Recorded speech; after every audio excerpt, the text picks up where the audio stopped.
Mayong adlaw mga kaina. So ato karong hisgutan ang mga suliran sa pagpasuso sa usa ka inahan, no? So naa diri ang katong minus ang gatas, no? Ang pagkaminos o pagkawalay gatas mahitabo tungod sa mga sumusunod, no?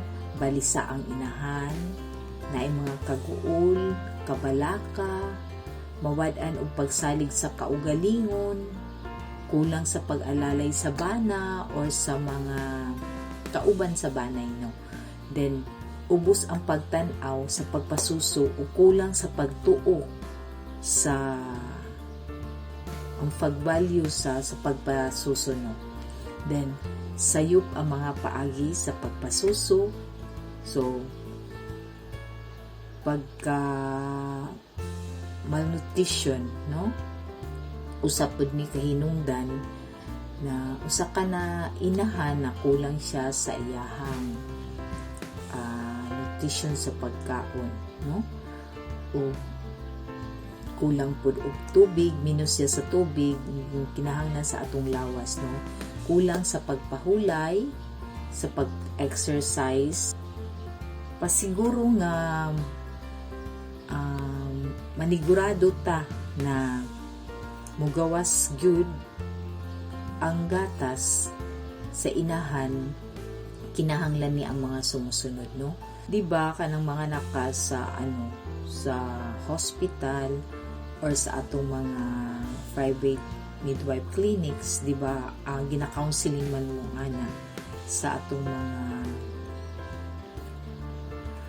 midwife na unsaon pagpadede, especially to mga first timer bitaw ng mga mother. Para sa ako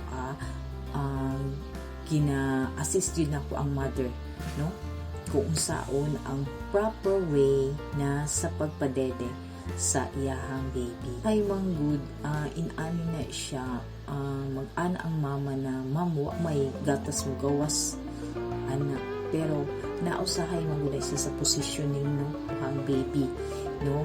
Kung dili ka komportable ang mother sa the way na mag-handle ka sa imong baby, so ang imuha pong baby dili po na siya komportable na mo dede po sa imuha. So mo nang maghilak-hilak ang bata kay wala na siya natarong po pag-posisyon nimo, no? Isa gustuhan po nimo na magpadede po ka, no? Kay usahay manggod na kung walay willingness ang usa ka inahan na magpadede, wa jud tay mahimo ana, no? Kung kontra gusto man kay na kailangan mentally, emotionally kanang kuan jud ka prepared po ka ana sa mga inanang nga butangan, no? Kay ang willingness manggod sa usa ka inahan, kung ka lang alanganin ka na magpadede ka, ayo kuan man sad kud duoy pud ang bata ba, no? So mas maayo man gyud ng kagustuhan gud nimo na magpadede, pero daghan mga benefits na makuha nato sa pagpasuso sa atong mga bata, no? So kinahanglan para malikayan ning tanan, so ang inahan kinahanglan siya na adunay igong pahuway, magpasuso sa relax na posisyon, and then muinom og tubig, no? And then magpamalandong ta, no, samtang magpatubig, no? Ang dede kay importante kan og mga benefits na makuha sa atong baby plus sa mga inahan po. Patutuya ang inyuhang mga baby 8 to 10 times a day. So, taga-suso, 5 minutes. 5 minutes na po dito sa pikas. So, mga kaina, inaani na siya. The more na ipasak ninyo ang baby sa inyong suso, so the more na siya na mudede, the more na siya nang mag-produce o danan na milk, no? So, bisag sleep ang baby, bisag tulog siya, dili ninyo paaboton na magutom na inyong mga baby. So, kailangan kung tulog ang baby, padedehon lang yapon na ninyo siya.